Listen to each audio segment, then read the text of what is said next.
How do you think the Russian Empire was founded? Let's watch. Born from darkness. In the east of Europe, hidden among vast forests and frozen rivers, there was a tiny city, Moscow. No one knew that this small town would one day command a vast empire.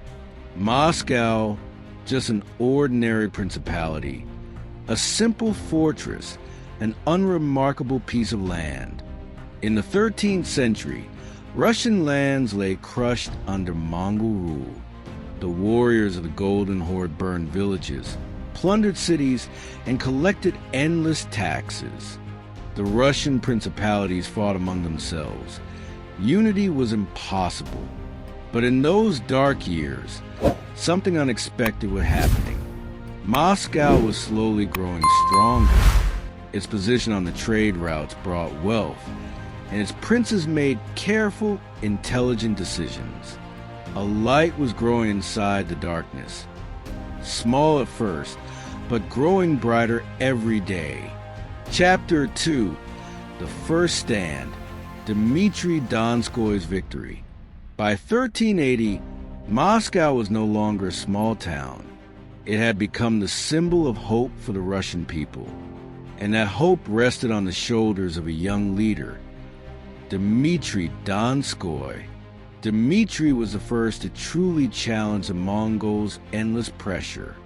He called out to the lords of the land, "These lands are ours.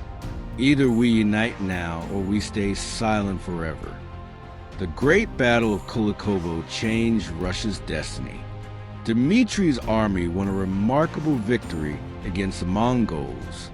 The Mongols were not destroyed completely. But that day, a spark ignited in the hearts of the people. Chapter 3, Ivan the Great, the birth of a nation. Years passed, and one of the most important figures in Russian history stepped forward, Ivan III. Ivan the Great. He was not just a prince. He was a leader with a grand vision. Ivan III began gathering the scattered Russian territories one by one around Moscow. He seized the wealthy Republic of Novgorod, an economic treasure. He took Tver and brought other principalities under Moscow's authority. But his boldest act changed history itself. In 1480, he stopped paying tribute to the Mongols altogether. This moment marked the end of 2 centuries of Mongol dominance. Chapter 4, Dark Times in Moscow's Great Trial. But no rise in history is ever without hardship. The years after Ivan III brought immense challenges for Moscow. The Polish-Lithuanian Commonwealth pressed from the west. Tatar Khanates threatened from the south. Inside the country, the boyars, powerful nobles, plotted for their own gain. Famine struck. Disease devastated the cities. Russia wanted to grow, but it could barely breathe. One question filled everyone's mind: who will unite this country again? And the answer came from one of the most controversial, yet most influential rulers in history. Chapter 5, Ivan the Terrible, opening the gates to empire. In 1547, a young ruler was crowned, Ivan IV, known as Ivan the Terrible. His name was frightening, but his early years were marked by justice, order, and reforms. Ivan established a strong central government and broke the power of the boyars. Then he turned his eyes toward expansion. Kazan was conquered. Astrakhan fell. Russian armies marched into Siberia. The first step in a massive expansion that would last for centuries, though his methods were harsh and often cruel. Ivan's actions pushed Russia into true imperial size. Under his rule, Russia became a rising empire in Eastern Europe. Chapter 6, The Rise of the Romanovs, A New Beginning. After Ivan the Terrible's death, the country descended into chaos. This period became known as the time of troubles. Power struggles, uprisings, Polish intervention, famine. Russia was on the edge of collapse.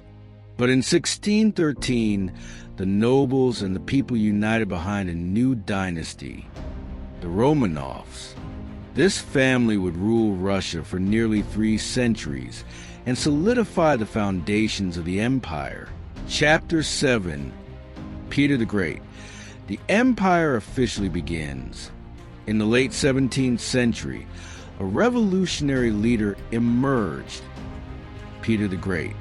Peter was determined to rewrite Russia's destiny.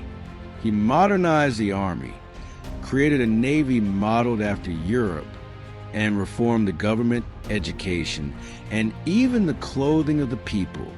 He opened a path to the Baltic Sea and founded St. Petersburg, a city that would become Russia's window to the West. And in 1721, Peter proclaimed himself Emperor of all the Russias.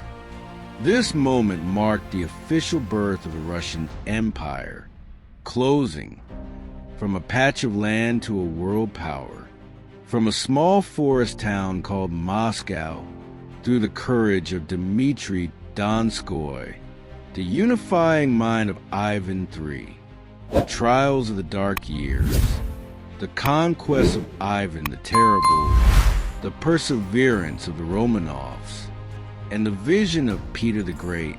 A simple land grew into a mighty empire,